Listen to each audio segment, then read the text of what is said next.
안녕하세요. 소리의 가치입니다. 구독과 좋아요, 알림 설정 부탁드려요. 오늘의 사연 시작할게요. 첫 번째 사연입니다. 결혼 2년차 새댁입니다. 제가 그동안 시어머니한테서 막말 아닌 막말을 꽤 들어서요. 지난 9월에 참다 못해 못 살겠다 했더니 그런 말씀 하신 적 없다며 너를 왜 미워하겠냐며 미안하다고 하셔놓고 기분 상하는 소리를 들었네요. 제가 예민한 건지 이 정도면 시어머니 막말이 맞는지 댓글 좀 부탁드려요. 상처받은 말이 너무 많은데 그 중에서 크게 울컥했던 말씀만 몇 개 정리해 볼게요. 그렇게 간추려도 내용이 길어졌지만 제 판단이 잘못되면 계속 살아야 될지 말아야 될지 그 중요한 선택을 잘못하게 돼서 여러분의 객관적인 판단이 필요하니 꼭 읽어주시면 감사하겠습니다. 첫 번째, 별로 예쁘지도 않은 며느리. 지인분께 뜨개 가방 하나 만들어 달라고 하셔서 저 주시면서 굳이 이 말씀을 저한테 하셨어요.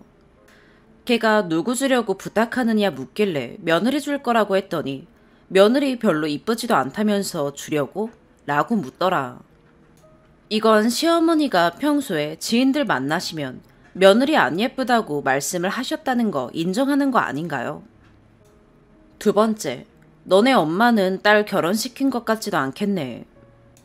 시댁과 친정은 차로 5분 거리로 가까이에 있습니다. 그래서 연휴 휴가 아니고 그냥 주말에 쉬려고 남편은 시댁에, 저는 친정에 갈 겸 내려가서 시댁에 먼저 인사드리려고 들렸더니 이러시더라고요. 야, 너네 엄마는 딸 결혼시킨 것 같지도 않겠다. 결혼을 했는데 친정에서 자면 연애 때랑 뭐가 다른데? 엄마 때는 친정은 없고 무조건 시댁만 생각했었는데 참. 결혼한 게 시댁에 팔려온 건지 심지어 저 한마디에 야, 너네 엄마 라는 발언까지 하셨네요. 세 번째, 그럴 거면 이혼해야지. 건강검진을 받으셨는데 췌장암이 의심된다고 하셨답니다.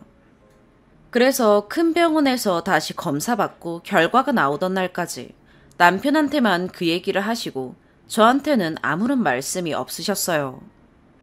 남편도 하필이면 회사가 바쁠 때여서 저한테 미처 전달을 못했다고 하더라고요.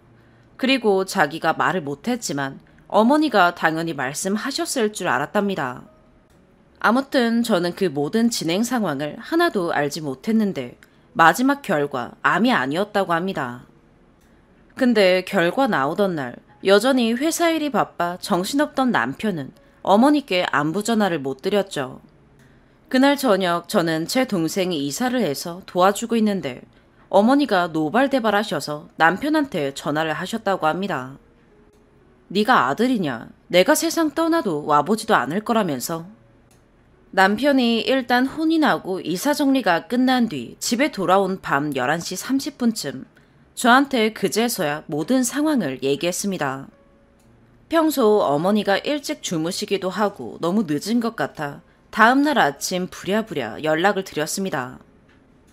너무 죄송하다. 남편이 알려주지 않아 전혀 몰랐다. 다음부턴 큰일이 있을 때 남편이 깜빡할 수 있으니 저한테도 연락 꼭 달라. 죄송하다. 그저 죄송하다는 말만 했어요. 그랬더니 목소리부터 착 깔고 쏘아붙이셨어요. 내가 아프다는데 전화 한 통도 안 하고 살 거면 이혼해야지. 안 그래? 우리 아들이 말을 안 해줘서 그게 아들 잘못이라고? 내가 볼 땐 너네 둘 다 똑같다.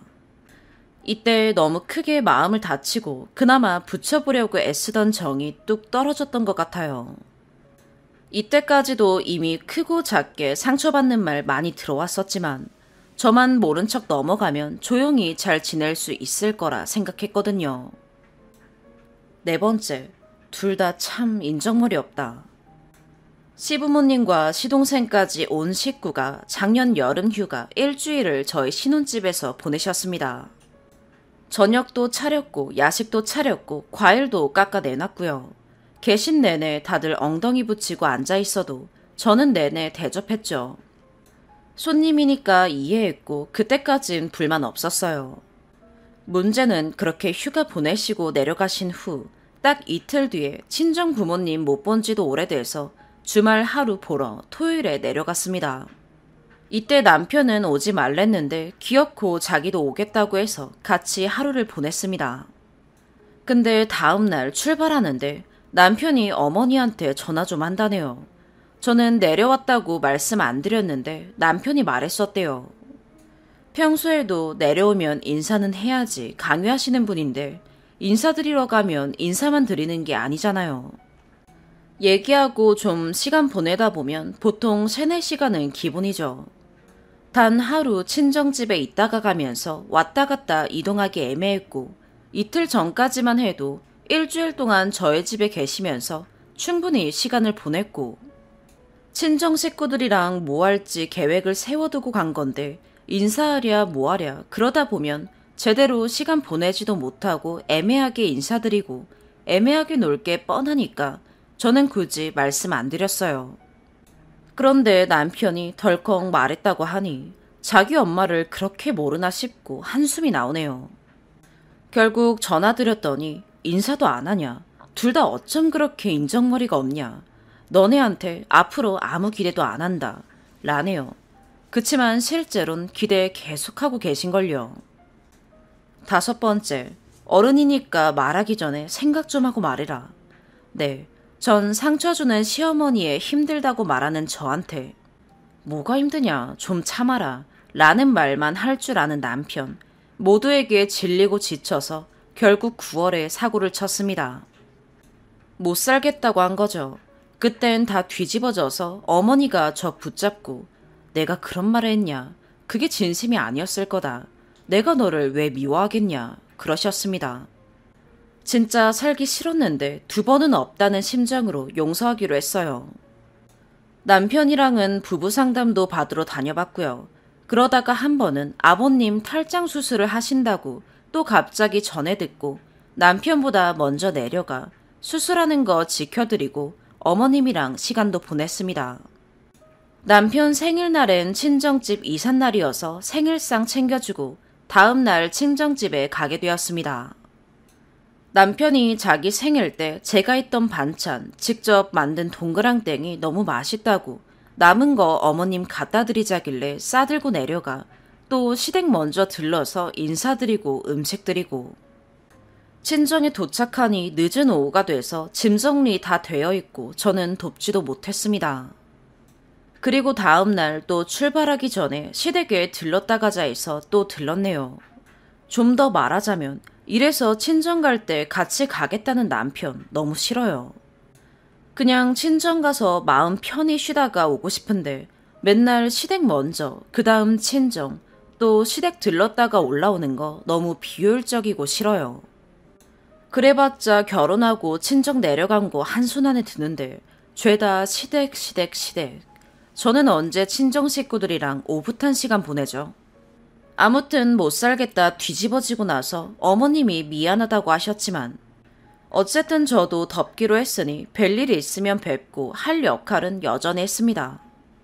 근데 인사드리려고 전화드렸더니 남편한텐 하이톤으로 뭐라고 하하호호 통화하시더니 제가 바꿔드니까 목소리 깔고 이러시네요. 어머니 지금 바깥에 계신가 봐요. 이런 식으로 질문을 해도 그냥 대화를 하기 싫었나 봐요. 그래서 그냥 저도 건강하시고 행복하시라고 한마디 하고 끊으려는데 딱 이 한마디 하시고 전화 끊었습니다. 예, 너도 이제 어른이니까 말하기 전에 생각 좀 하고 말하고 이제 얘 아니다. 둘이 잘 살아봐라. 제가 그냥 철없는 애라서 못 살겠다고 한 건 줄 아시나 봐요. 잘못하셨다면서 생각해보니 저한테 상처 준 적 없는 것 같은데 제가 생각 없이 말한 건가 봐요. 남편이랑 이제 마지막으로 진지하게 얘기를 해보려고 합니다. 그래서 제가 지금 느끼는 것들이 그저 제가 예민해서 느껴지는 건지 시어머니가 저한테 막말하고 계신 게 맞는지 판단 좀 부탁드립니다. 추가, 올려주신 댓글들 모두 읽어보았습니다. 혹시 지금 읽으시는 분들 계시면 남편에게도 보여줄 생각이니 언제든 조언해주시고 댓글 달아주시면 감사하겠습니다. 가장 많이 해주신 말씀이 대충 이 정도로 정리되는 것 같아요. 남편이 제일 문제다. 남편 또는 시어머니한테 대놓고 말해라. 고분고분 다 들어주는 너가 문제다. 글쎄요. 남편이 문제라고 해주시는 건 저도 온전히 받아들이고 시어머니 탓만 할 게 아니라 남편에게도 엄포를 놓을 생각이긴 합니다. 근데 제가 여기저기 일들 외에 상처받고 힘들었던 일들을 남편과 얘기해보지 않았을까요? 엄청 많이 했습니다. 지금도 신혼이라면 신혼이지만 정말 초기에는 수십 번, 수백 번 어르고 달래도 보고 그러다가 말 안 통하고 시정 안 되면 답답한 마음에 동네 떠나가라 소리 지른 적도 많고요. 저 혼자서도 심리 상담 받으러 다녀도 봤고 남편과도 부부 상담 받으러 다녔지만 상담 받아도 남편은 그 자리에서만 다 이해하는 척. 돌아서면 매번 똑같으니 고쳐서 살긴 글렀다 생각이 들길래 지쳐서 간뒀습니다. 그래서 하다 안 되니 못 살겠다 뒤집어 엎었던 거죠. 제가 말해도 몰라. 상담사분이 말해도 몰라. 다 그냥 제자리고 저만 악을 쓰고 있으니 변해가는 제 모습도 보기 싫고 정신적으로든 육체적으로든 너무 지쳐서요. 그런 제가 고분고분 다 들어줬을까요? 친정 갈 때 잠시라도 시댁에 들르자고 하면 우리 집 갈 거다. 왜 꼭 인사 가야 되냐. 나도 우리 부모님 보러 왔다. 등등 많이 싸우면서 제 주장 다 했고 그러고 나면 그때는 그냥 제 말 이해한 척 지나갔다가도 또 지나면 반복되고 그런 거죠. 아무튼 시어머니와 저의 모든 일들과 저와 남편 사이의 모든 일들을 다 적을 수 없다 보니 약간의 오해가 있었던 것 같습니다. 그치만 뭐 좋은 게 좋다고 시어머니는 어른이라는 생각에 남편 붙잡고 시어머니가 이러더라. 당신은 왜 그러냐. 난리는 쳐왔어도 시어머니한테 직접 대들고 말 받아치고 그런 적은 없으니 어쩌면 여러분들이 말씀하신 네가 제일 멍청하다. 그 말도 맞는 것 같아요. 이걸 그대로 남편에게 보여주면서 얘기해 보겠습니다. 남편이 제일 문제인데 뭘 더 얘기해보냐 하셨는데 그런 화해의 얘기가 아니라 이렇게 내가 바보 취급받을 정도로 대접받지 못한다는 걸 안 이상 더는 못 살겠다고요.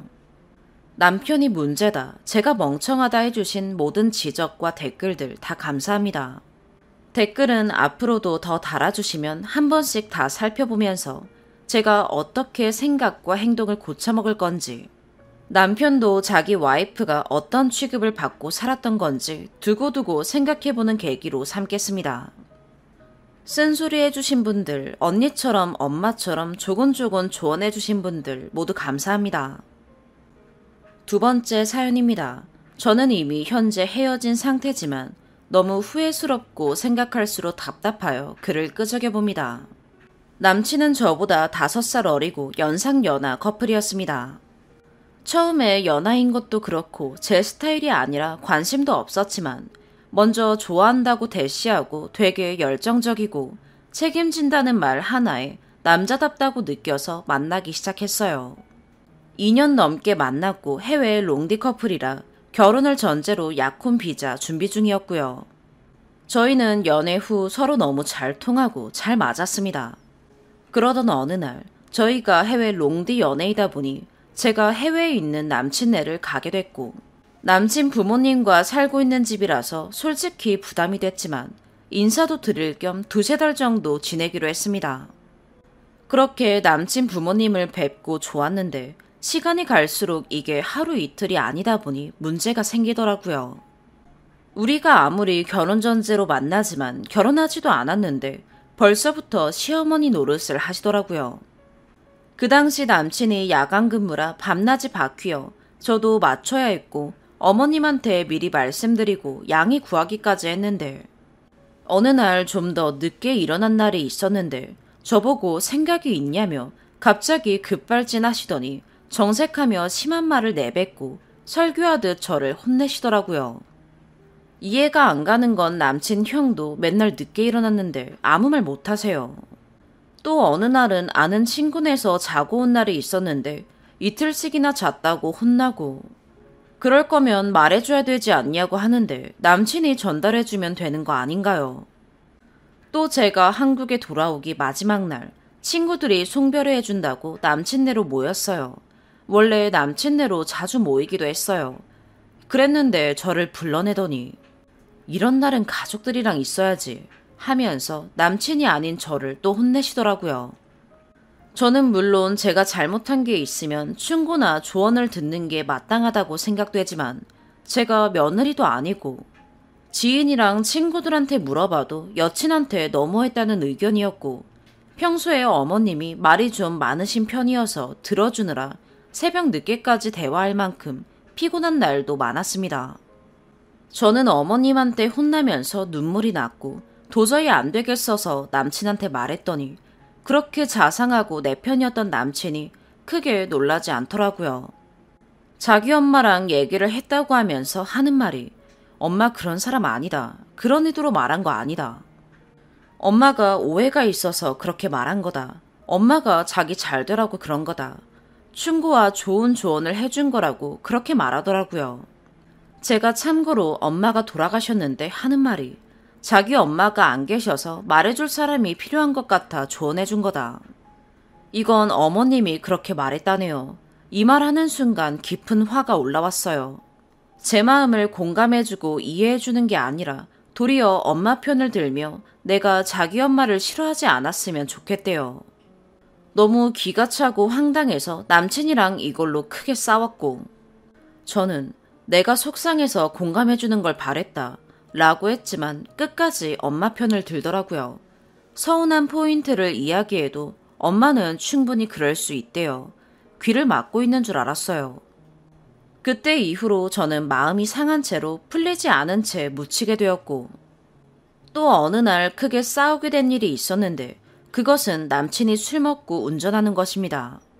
음주운전은 정말 하면 안 되는 건데 한국이랑 다르게 외국은 대리도 없고 우버는 엄청 비싸게 나와서 현지인들은 대부분 조금 마셨으면 어느 정도는 그냥 몰래 운전을 한다고 하더라고요. 하지만 저는 남친이 술을 많이 먹고 운전하는 모습을 봤기에 사고가 걱정되어 그냥 하지 말라고 하다가 크게 싸웠습니다. 그리고 남친이 한국에 왔을 때였어요. 남친이 한국에 와서 있는 기간은 2박 아니면 3박인데 자주 오는 것도 아니고 몇 달에 한 번. 둘이 만나도 모자랄 시간에 한국에 있는 친척들을 만나고 싶다고 하더라고요. 참고로 가족애가 엄청 강해요. 그래서 저는 할 수 없이 친척들 만나고 난 후에 보자고 했는데 동선을 생각하더니 갑자기 같이 있을 시간이 없다는 둥 짜증을 부리더라고요. 그걸 왜 저한테 짜증내는지 그럼 어쩌냐 했더니 같이 보자고 하는데 한 친척만 만나는 것도 아니고 이모, 고모네 가족, 외할머니, 작은아버지 등 그것도 지방에 갔다가 경기도, 서울 다 흩어져 있기도 해요. 하지만 무엇보다 너무 부담스러웠고 굳이 왜 제가 친척들까지 만나야 하는지 생각한 저는 부담스럽다, 싫다, 싸우다가 저 또한 그렇게라도 남친을 하루라도 더 보기 위해 양보하고 따라갔습니다. 보통 남친이 한국에 오면 제가 호텔이랑 먹는 것 등등 다 사주고 남친은 돈을 못 쓰게 했는데 이번에 자기 친척들 보러 KTX 타고 왔다 갔다 해야 하는데 이것도 당연히 제가 내줄 거라 생각했나 봐요. 저는 이번에는 자기가 미안한 일이니 남친이 낼 줄 알았는데 머뭇거리길래 제가 그냥 카드를 주었고 뭔가 그때부터 저도 기분이 썩 좋진 않았어요. 문제는 도착하고 친척들이랑 저녁 먹고 헤어져서 당연히 호텔 가는 줄 알았는데 남친이 꿈을 대며 친척집에서 자고 가자는 거예요. 친척도 자고 가라고 했지만 그렇게 되면 잘 때까지 이야기가 길어지고 우리 둘만의 시간이 아예 없는데 말이죠. 참고로 남친이 말이 좀 많아요. 예전에 남친네 같이 살 때도 당일날 데이트 때문에 빨리 나가야 하는데 눈치 없이 앉아서 부모님이랑 대화를 4시간이나 했어요. 그 끔찍한 사건이 떠올라 전 따로 카톡으로 불편하다 눈치 주고 호텔은 내가 낼 거라 했는데도 눈치 없이 굴다가 결국 호텔에서 자긴 했지만 그날 이후 제 생각은 안 해주고 배려를 안 해준다는 느낌이 들어서 다녀와서 그때 서운하다고 말했더니 그래서 호텔 갔으면 끝난 거 아니냐면서 서운한 마음은 이해 못하고 끝까지 자기는 잘못 없다는 식이더라고요. 이 밖에도 남친은 자기가 맞다고 생각하면 끝까지 굽히지 않고 고집이 센 성격이란 걸 알게 되었습니다. 그리고 여기서부터는 마지막으로 이별을 하게 된 계기입니다. 저는 그동안 남친한테 서운한 게 쌓여 있었고 그 중에서도 가장 큰 상처는 싸울 때마다 나이 얘기를 하며 몇 년생들은 다 이런가? 나이 많으면 이런가? 이런 식으로 말하고 세대 차이 얘기를 하더라고요. 누가 보면 한 10살 많은 줄 알겠어요. 아무튼 이번에는 경제권, 돈 관리에 대해 서로 얘기를 하다가 싸우게 됐는데 돈 관리는 무조건 자기가 해야 한대요. 그래서 이걸로 싸우고 나니 그럼 반반 통장으로 하자더군요. 저는 제가 몇 달이라도 해보면 안 되겠냐고 하니 절대 안 된다고 합니다. 그래서 해보고 안 되면 반대로 내 것까지 다 맡기겠다고 해도 싫다고 하고 뉴스 기사에 와이프가 돈 갖고 튀었다 이런 얘기나 하네요. 이걸 빨리 정해야 약혼 비자 서류를 넣는다고 하는데 비자 서류도 원래는 그 전에 냈어야 했는데 미루다가 이 문제 이야기가 끝나면 낼 거라고 하니 저렇게 말하는 게 기분이 상했고 또 이런 얘기들 하면서 나오는 말투 등등.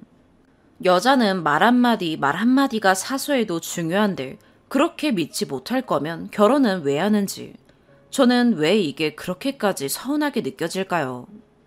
그 외에도 돈 관리에 대해 이렇게도 해보고 저렇게도 해보자 고민을 하는 식으로 말하던가 노력이라도 해야 되는 거 아닌가요? 돈 관리 가치관이 안 맞으면 어쩔 수 없다. 잘하는 사람이 하는 게 맞다. 누가 하는 게 정답이 있는 게 아닌 것도 알고 있어요. 솔직히 양심을 걸고 저는 돈을 가지고 어떻게 하려고 하는 생각은 하나도 없습니다. 다 오픈하여 관리가 잘 돼가고 있는지 서로 의논해보고 그렇게 해보고 싶었을 뿐이었어요. 저는 롱디를 하면서 외로운 적이 있었고 정말 괜찮은 남자들이 저한테 다가와도 절대 흔들리지 않고 남자랑은 연락조차 안 했으며 바보 같을 정도로 남친에게 솔직하고 헌신한 편이었습니다. 그래서 더 솔직한 마음은 남친이 저를 믿어주고 이해해주는 마음을 보고 싶은 거였습니다. 단지 남친의 사랑을 확인하고 싶었던 것 같아요. 근데 그게 맞지 않으면 헤어지자길래 저는 그 말에 또 서운하여 그러자고 하고 헤어지게 됐네요. 연애 때 누구나 그렇겠지만 제가 없으면 못 산다는 소리를 했고 마지막 사랑이네. 절대 자기를 떠나지 말라 그랬는데. 하지만 결국 저는 돈 관리 앞에 그 정도까지밖에 안 되는 걸까요? 가치관이 다르면 어쩔 수 없다는 것 알아요. 하지만 뭐든 다 해주겠다던 사람이 제가 그 문제에 대해 여러 가지 제안을 냈을 때 이해조차 안 하려고 하는 것 같아서요. 솔직히 정말 사랑하면 어떤 문제라도 못 놓아주지 않나요? 최종적으로는 이것 때문에 헤어졌지만 그동안 저도 쌓인 게 많았고 물론 남친도 있을 거예요. 아무튼 저는 그걸로 인해 헤어지자고 하는 게 너무 충격적이었고 그 말이 나온 게 자존심이 상하고 오기가 생기다 보니 결국 이렇게 되었던 거고요. 저는 그 뒤로 혹시나 연락을 기다렸는데 저랑 헤어지고 나서 얼마 안 돼서 다른 사람과 혼인신고했다고 하더라고요. 지인한테 들어서 알았어요. 우리도 결혼 전제로 부모님, 친척들 다 소개했는데 저는 아직도 힘든데 어떻게 그렇게 빨리 결정해서 그럴 수 있는지. 저랑 헤어지기 전부터 그 여자랑 만날 조짐이 있었던 건지 별의별 생각이 다 드네요. 그때 돈 관리 제가 져주는 게 맞았을까요? 아니면 그 사람과 헤어진 게 잘한 걸까요? 제 잘못인지 어쩌다 이렇게 된 건지 이제 다 끝났어요. 이제 와서 후회해도 소용없는 거 알지만요. 여기까지 긴 글 읽어주셔서 감사합니다. 세 번째 사연입니다. 제 속에 이 불지옥을 어떻게 잠재우나 조언도 듣고 싶고 위로도 듣고 싶고 공감도 받고 싶은 어린아이 같은 마음 때문에 이곳에 이렇게 글을 씁니다. 며칠 전 저희 회사 근처의 백반집에서 제 학창시절을 망치고 평생의 트라우마를 남긴 중학교 동창이 일하고 있는 걸 알게 됐습니다. 그 식당은 제가 저희 회사 직원들 식사권을 끊는 곳입니다. 벌써 4년째요. 총 17명의 직원이 회사 근처 4개 식당에서 쓸 수 있는 식권을 사용합니다. 그중 백반집에서 그 친구가 최근 직원으로 일하고 있더라고요. 직원 한 명과 같이 밥 먹는데 그 친구를 제가 먼저 발견했습니다. 눈빛이 완전 허하더라고요. 눈에 초점이 없다고 해야 하나요? 그날 중고등학교 같이 다녔던 친구에게 전화해서 그 왕따 주동자 얘기를 물어보자 20대 초반에 속도 위반으로 결혼했고 남편한테 맞고 살다가 이혼했고 하나 있는 아들은 지금 중학생인데 자세히는 모르지만 어디 아픈 것 같다 하고요. 전 남편이 처가댁 재산까지 다 사기쳐 가져가서 부모한테도 의절당했다고 하더라고요. 그런데 그 말 듣는데 속에서 묘한 희열이 느껴졌습니다. 솔직히 말해서요. 저 너무 기뻤어요. 그런데 뒤이어오는 생각이 걔 인생 망한 거야. 그냥 지팔자인 거고 나를 괴롭힌 데에 대한 벌로 퉁치고 싶어지지 않다 였습니다. 나는 아직 아무 사과도 보상도 위로도 받지 못했는데 걔가 불행해진 걸로 저 혼자 보상받았다고 생각하기 싫더라고요. 그렇다고 뭐 그 친구가 그 식당 다닌다고 그 식당과 거래를 끝내 어쩌네 하기엔 고작 17명 직원들. 그것도 4개 식당으로 나눠가는 거 우습지도 않은 갑질이고 괜히 식당 사장님만 피해보시는 거니까 그렇게 가짜는 짓은 하고 싶지 않고 그냥 어떻게든 개인적으로 굴욕을 더 주고 싶은 마음이 자꾸 들어요. 합리화를 하자면 그만큼 내가 걔 때문에 평생 남들은 안 겪어도 될 두려움을 극복하느라 힘들었고 그 보상 심리가 작용해서 그런 거다. 다들 내 입장이면 그럴 거다 라고 생각하지만 이 나이에 생각해보자면 남들이 보기엔 제 마음속엔 아니지만 다 지난 일 가지고 힘 빼는 것도 참 소모적인 짓이니 그냥 힘들게 사는 모양새 보면서 만족하고 넘어갈 일인지 싶고요. 밑에 내용은 제가 겪었던 유년 시절의 내용입니다. 그냥 측은하게 생각하고 자업자득이구나.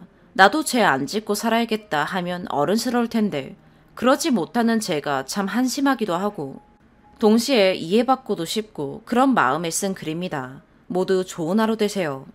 중학교에 입학하면서 저는 오산시에서 초등학교를 나오고 서울로 갔습니다. 초등학교에서 중학생이 되는 것도 낯선데 낯선 도시, 낯선 동네, 낯선 친구들, 낯선 문화.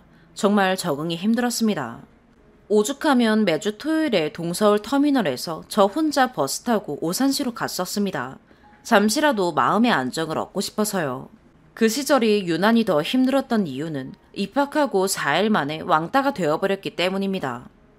그날은 학교 가는 토요일이었고 간신히 짝꿍이나 앉은 자리가 가까운 친구들과 조금씩 친해지고 있는 중이었는데 또래보다 키가 큰 친구 하나가 와서는 자기 생일이라며 오늘 학교 끝나고 같이 놀러 가자고 하더라고요. 주변에 제 짝꿍도 다른 하구들도 있었습니다만 꼭 저만 찝어서요.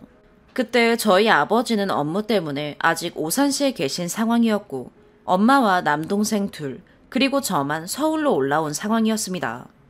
그래서 아무 도움 안 되는 초등학생 남자아이들 둘보단 중1짜리 딸이 엄마를 도와야 했고 이삿집도 제대로 정리가 되어 있지 않은 상태라서 당일 아침 등교할 때 오늘은 일찍 와서 이삿집 정리를 도와달라는 엄마의 부탁을 들은 터였습니다.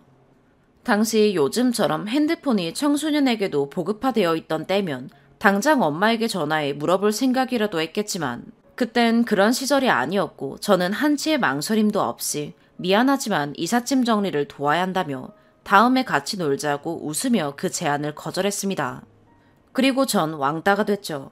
월요일에 학교에 등교하자 제 의자에 물풀이 잔뜩 발라져 있었습니다. 제 짝꿍도 주변에 앉았던 친구들도 저와 거리를 두기 시작했습니다. 그러면서 주변에 사람이 별로 없을 때 그 친구들이 미안해 라고 말하고 도망가더군요. 생일 초대를 했던 그 친구는 초등학교일 때도 흔히 일진놀이를 하던 아이였고 시종을 거느리고 다니듯 하는 여왕벌 같은 스타일이었습니다. 그러나 이 동네에 이제 온 저는 그 친구의 성향을 알 길이 없었고 그 친구의 제안을 거절한다는 건 곧 고달픈 학교 생활이 될 거라는 일말의 정보도 없었죠. 그 뒤는 흔하디 흔한 왕따 이야기입니다. 선생님은 알면서도 본인이 개입하는 게 더 역효과란 식으로 대충 무마하려고 했고 도움을 요청한 저만 예민하고 적응 못하는 아이가 되었습니다.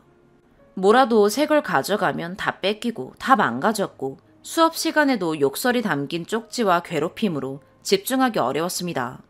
체육 수업을 위해 옷을 갈아입다 보면 제 체육복 바지를 창밖으로 던져버리기도 하고 큰 이모가 돌아가셨을 때 대학생이던 사촌 오빠가 저를 차로 데리러 온 적이 있는데 그걸 보고 원조 교제를 한다며 악의적인 소문을 퍼뜨리기도 하였습니다. 때리고 운동장 구령대에 밀어서 떨어뜨리고 포니테일로 묶고 왔을 때 머리를 잘라버렸습니다. 다른 남학교 학생을 섭외해서 제가 집에 가는 내내 뒤에서 숨결이 느껴질 만큼 바짝 붙어서 따라오게 시키기까지 했습니다. 저는 집을 들키지 않으려고 집 반대 방향으로 뛰었는데 어떻게 알았는지 2시간을 헤매다 집에 가려니 아파트 앞에 서 있더군요. 근데 아무리 뺑뺑이라도 선생님이 상황을 모르는 것도 아닌데 2학년은 같은 반이 아니었지만 3학년도 그 친구와 같은 반을 만들더군요. 처음엔 저만 당당하면 된다고 생각했는데 갈수록 심해지는 괴롭힘에 자꾸 주눅이 들고 소심해지고 우울감이 계속 늘다 보니 남들 눈엔 음침한 아이로 변해가고 있었습니다. 어느 날 중3 담임이 절 불러놓고 이런 얘기를 하더군요. 그렇게 음침한 표정으로 있으니 교우관계가 엉망인 것 아니냐고요. 부모님은 경제적으로 어려운 상태였고 사이도 별로였던 상황이라 이러한 일로 학교 다니기 너무 힘들다. 아빠랑 오산에서 살고 싶다 라고 얘기했지만 너는 왜 남들 다 다니는 학교도 멀쩡히 못 다니냐 라는 말을 들었습니다. 남동생들 챙기는 것만으로도 골이 아프니 넌 알아서 좀 하라고요. 그 말 듣자마자 다시는 어떤 어른에게도 힘든 걸 얘기하지 말자 결심했습니다. 할 수 있는 건 공부밖에 없었습니다.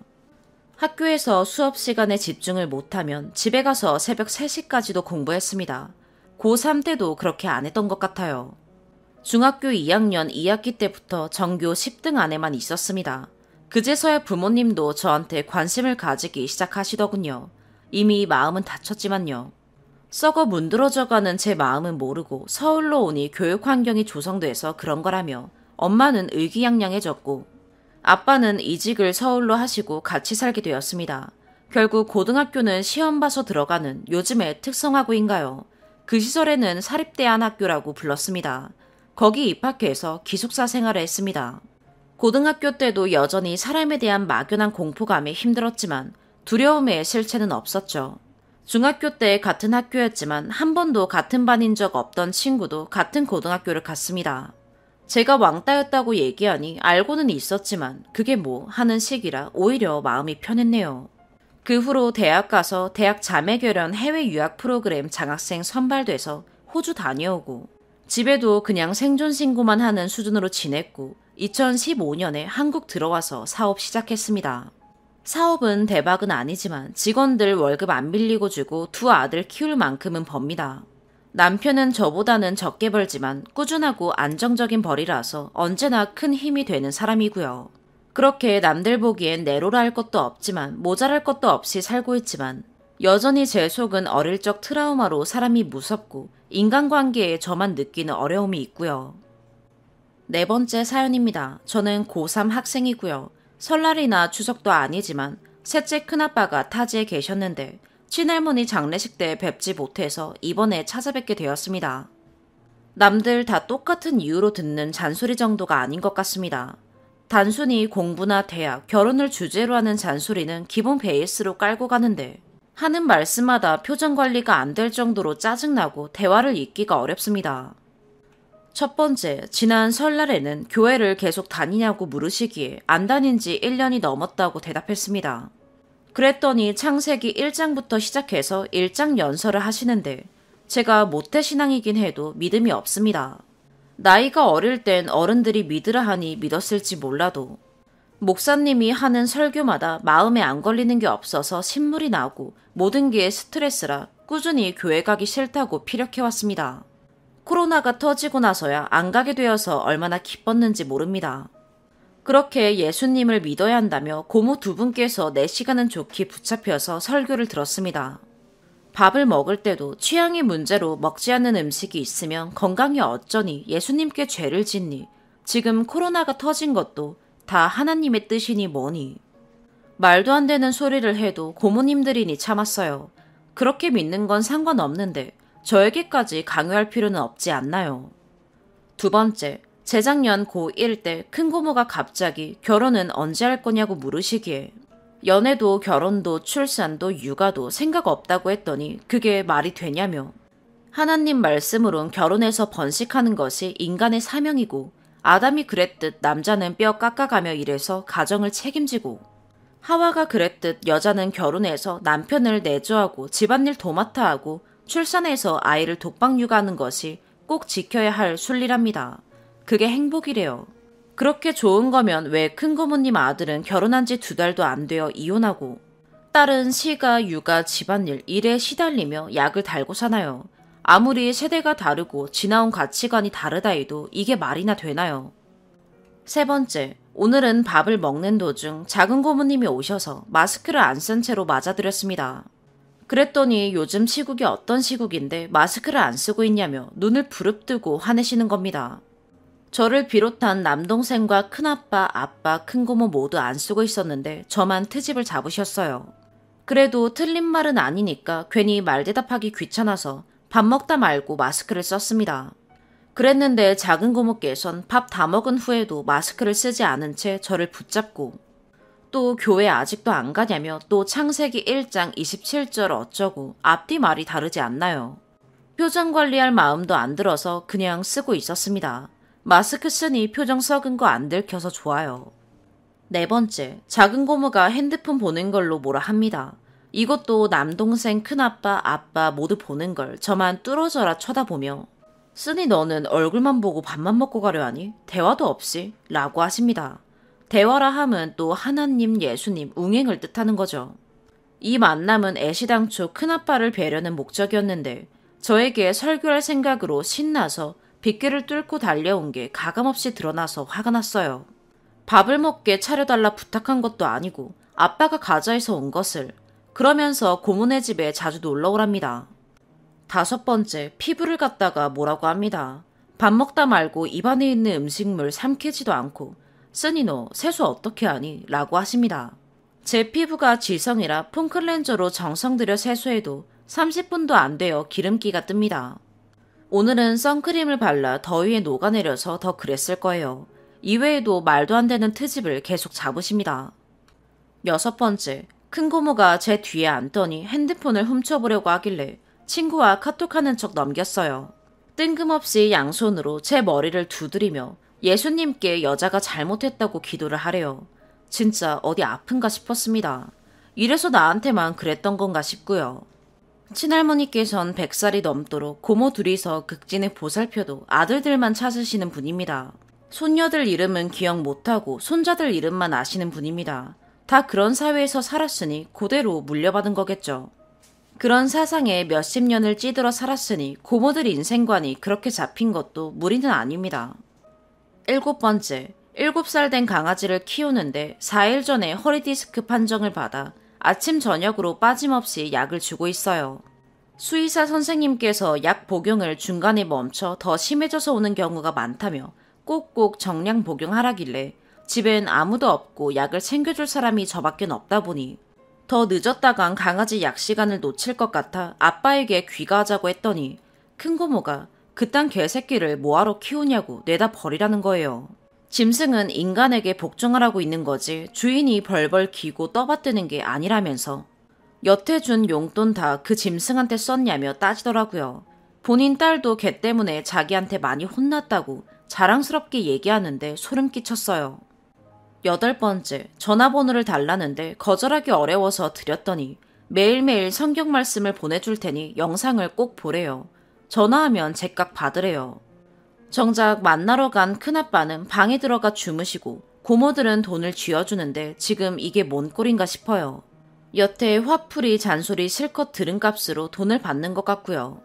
아빠는 제가 집에 가자고 입모양으로 얘기하니 버릇없다고 하고 엄마가 왜 이혼하려 드는지 알 것 같아요. 지금도 고모들은 몇 년째 계속 쓰니 엄마한테 고모들이 보고 싶다고 전해. 네 엄마 우리 연락 계속 씹더라 라고 합니다. 제가 버릇없고 예의 쌈 싸먹고 대바라졌나요? 오늘의 사연 여기까지입니다. 구독과 좋아요 알림 설정 부탁드려요. 시청해주셔서 감사합니다.